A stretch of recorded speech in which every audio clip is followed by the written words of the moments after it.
anymore. I guess they want to kill all the cows. They want to do things that are just unbelievable, and you have it too. But you know, we have a border, strong, and we have a shape, and that shape doesn't just go straight up. That shape is amorphous when it comes to the atmosphere. And if we had the most clean air, and I think we do, we have very clean air. We have the cleanest air we've had in many, many years. But the problem is that other countries, like China, which has air that's a little bit rough, it blows. And no matter what you're doing down here, the air up here tends to get very dirty because it comes in from other countries where their air isn't so clean. And the environmentalists refuse to acknowledge that. Same thing with garbage. In Asia, they dump much of their garbage right into the ocean. And over about a 1 week and 2 week journey, it flows right past Los Angeles. You've seen it. Massive amounts of garbage, almost too much to do anything about, flowing past Los Angeles, past San Francisco, and then somebody will get in trouble because he dropped a cigarette on the beach. The whole thing is crazy.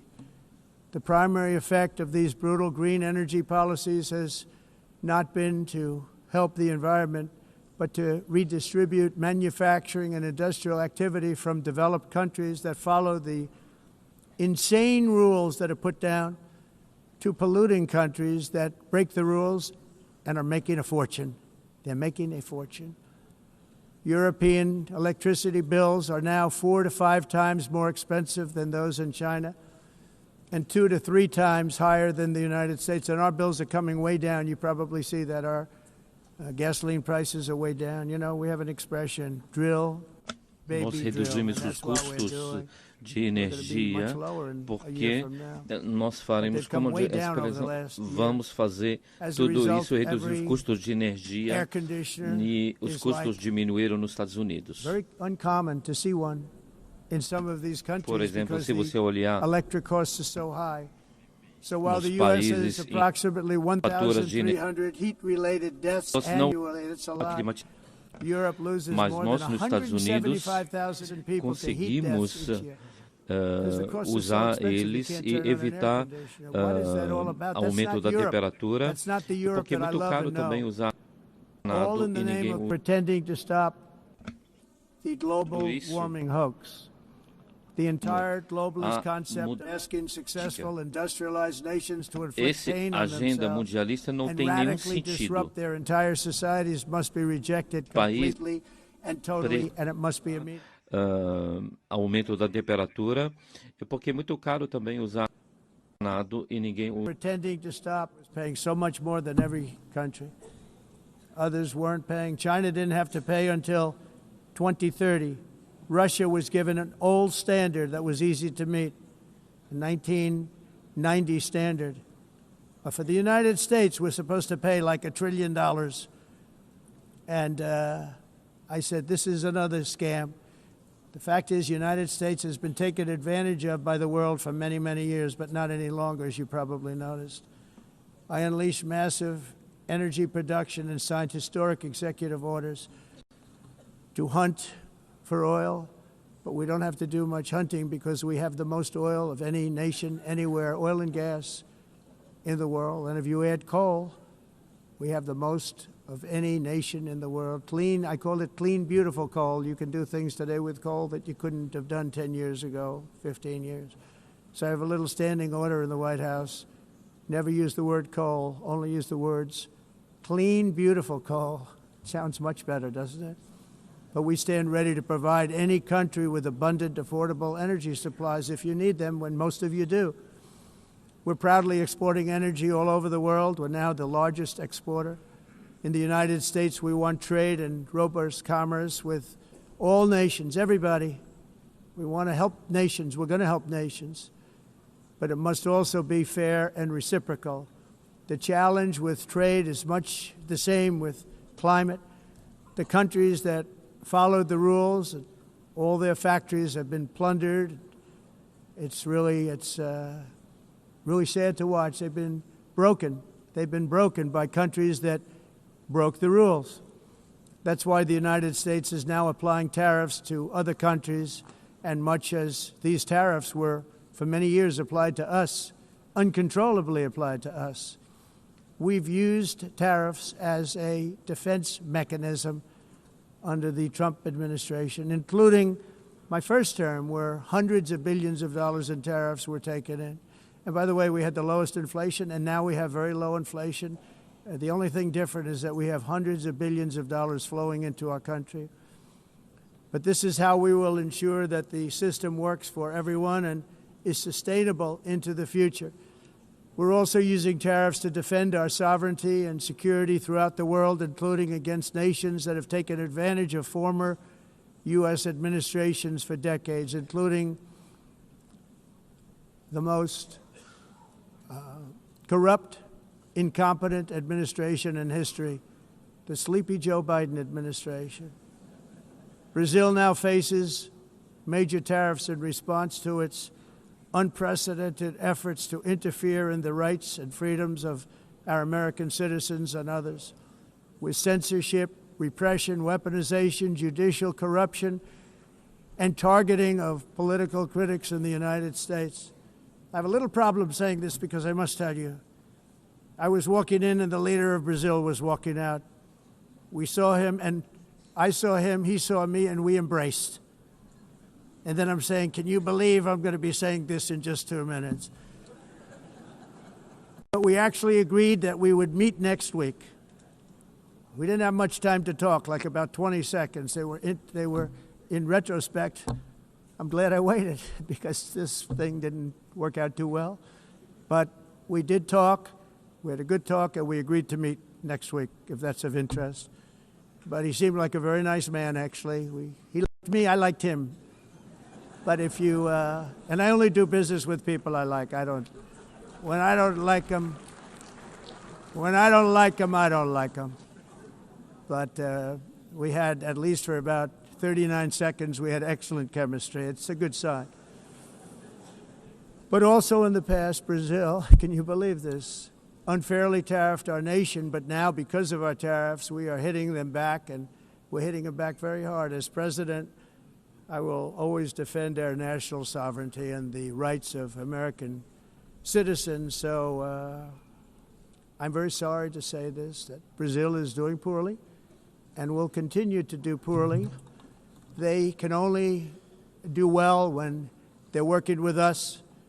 Without us, they will fail, just as others have failed. It's true. Next year, the United States will celebrate the 250th anniversary of our glorious independence, a testament to enduring power and American freedom and spirit.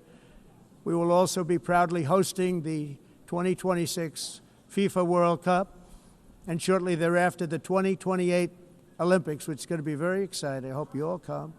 I hope that countless people from all over the globe will take part of these will be great celebrations of liberty and human achievement, and that together we all can rejoice in the miracles of history that began in July 4th, 1776, when we founded the light to all nations. And it's something really that an amazing thing came out of that date. It's called the United States of America. In honor of this momentous anniversary, I hope that all countries who find inspiration in our example will join us in renewing our commitment, values, and those values, really, that we hold so dear together. Let us defend free speech and free expression. Let us protect religious liberty, including for the most persecuted religion on the planet today. It's called Christianity. And let us safeguard our sovereignty and cherish qualities that have made each of our nations so special, incredible, and extraordinary. In closing, I just want to repeat that immigration and the high cost of so-called green renewable energy is destroying a large part of the free world and a large part of our planet. Countries that cherish freedom are fading fast because of their policies on these two subjects. You need strong borders and traditional energy sources if you are going to be great again.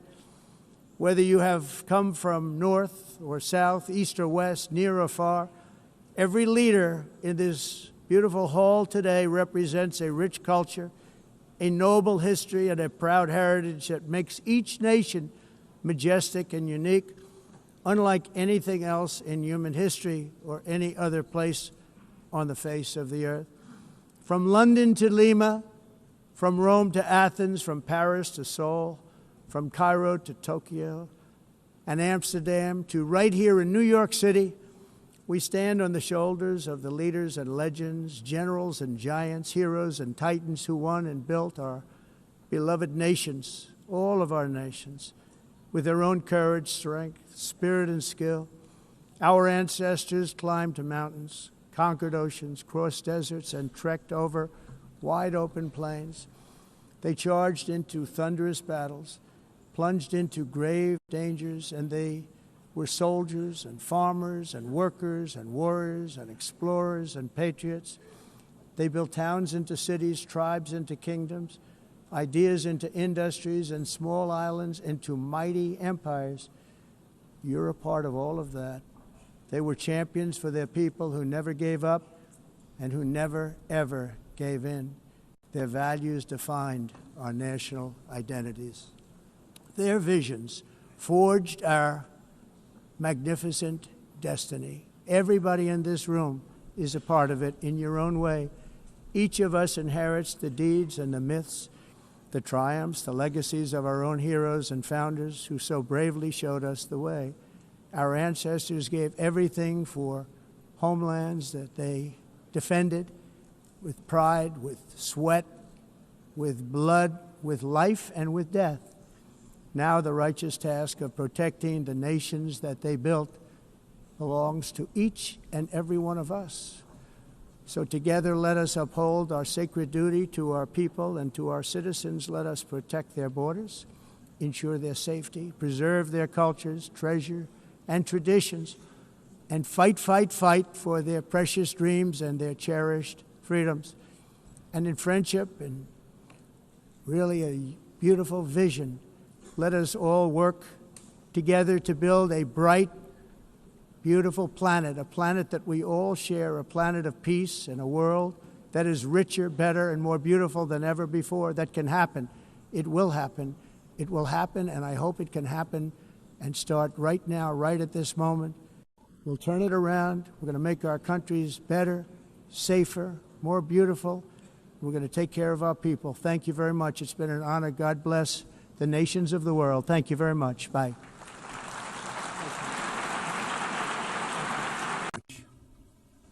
Very much appreciated.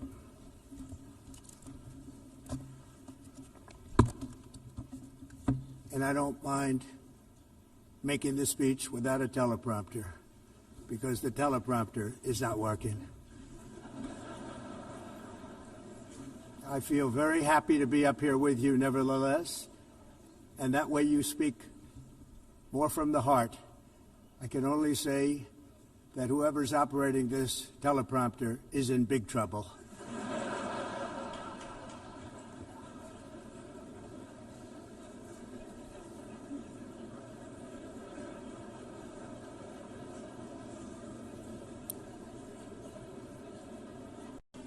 Hello, Madam First Lady.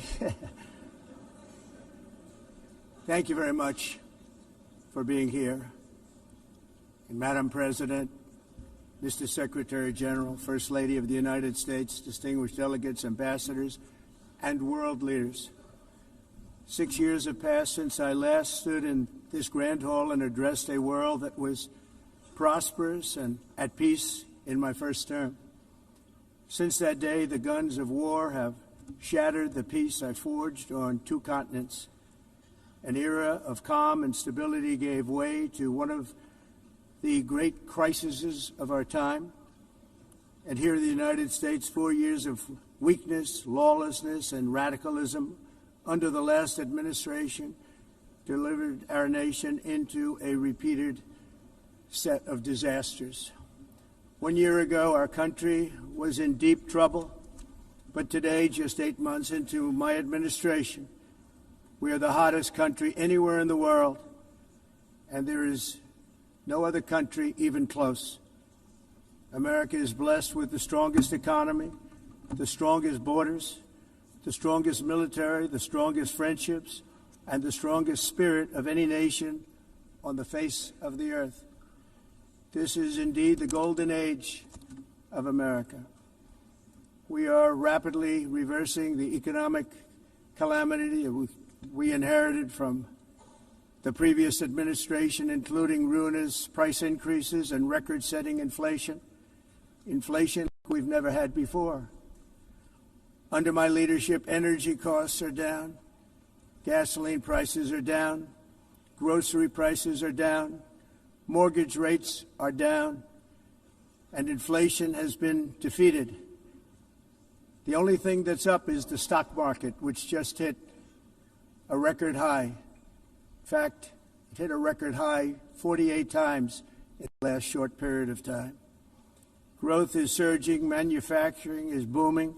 The stock market, as I said, is doing better than it's ever done. And all of you in this room benefit by that, almost everybody. And importantly, workers' wages are rising at the fastest pace in more than 60 years. And that's what it's all about, isn't it? In 4 years of President Biden, we had less than $1 trillion of new investment into the United States. In just 8 months since I took office, we have secured commitments and money already paid for $17 trillion.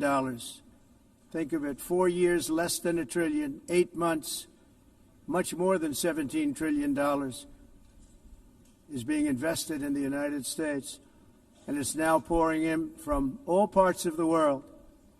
We've implemented the largest tax cuts in American history and the largest regulation cuts in American history, making this once and again the best country on earth to do business.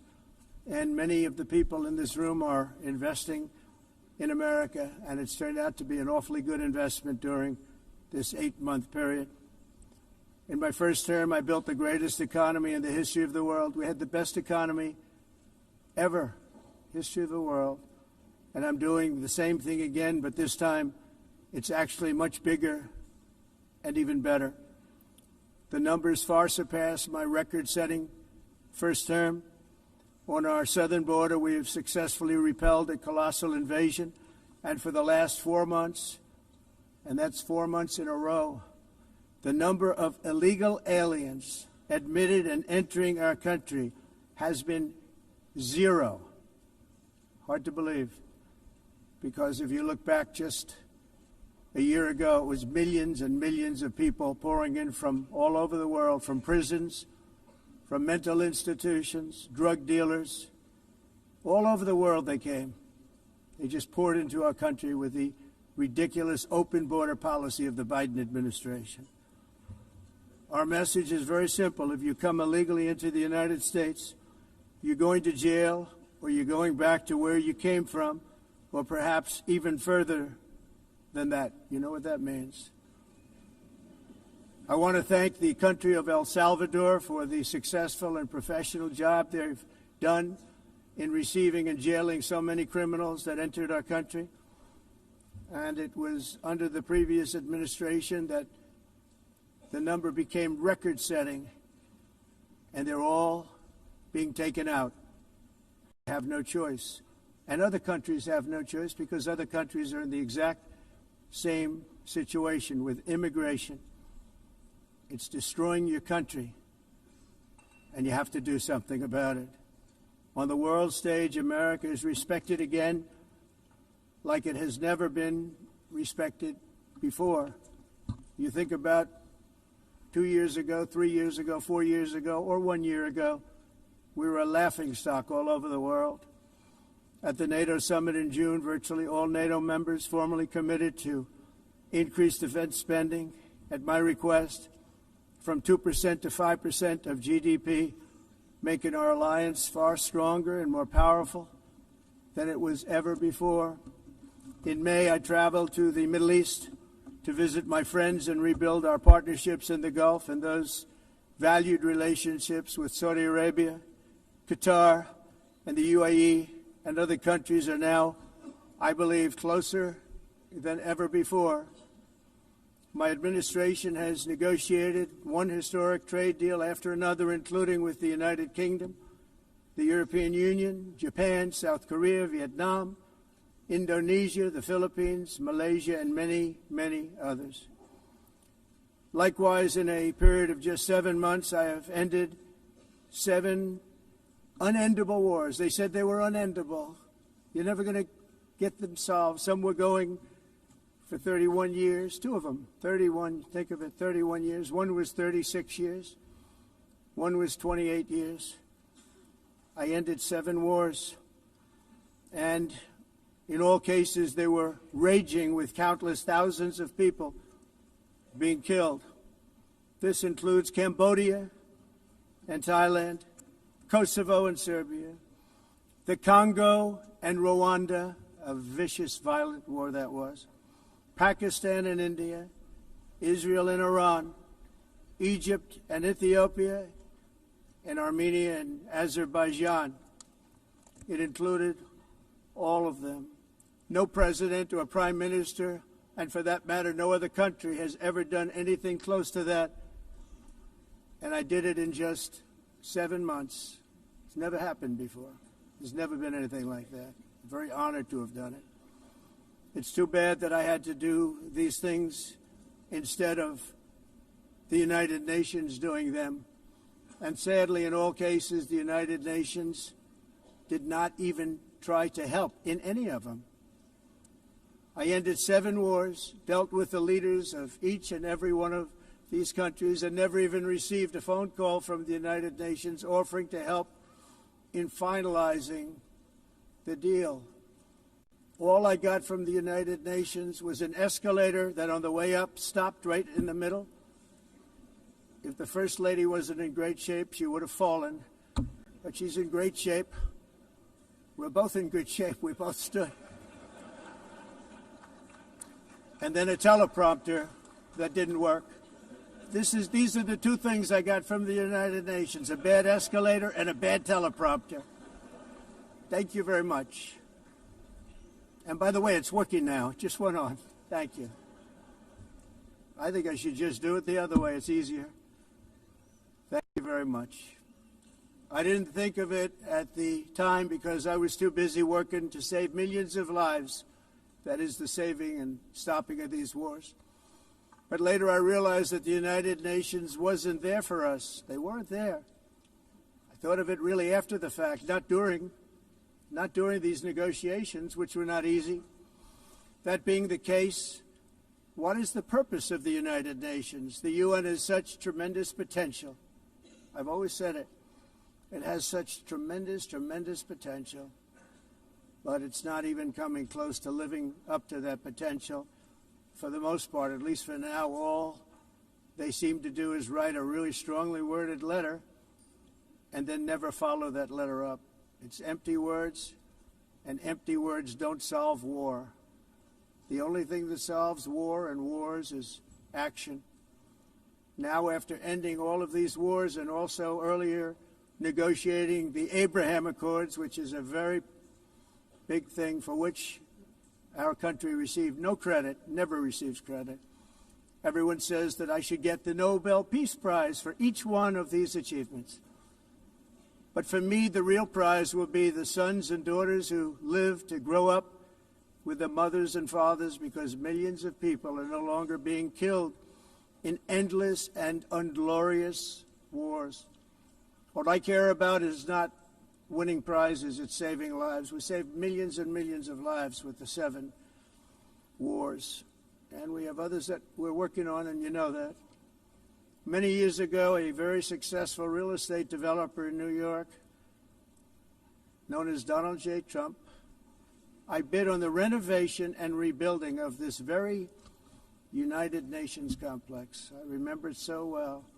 I said at the time that I would do it for $500 million, rebuilding everything. It would be beautiful. I used to talk about, I'm going to give you marble floors. They're going to give you terrazzo. I'm going to give you the best of everything. You're going to have mahogany walls. They're going to give you plastic. But they decided to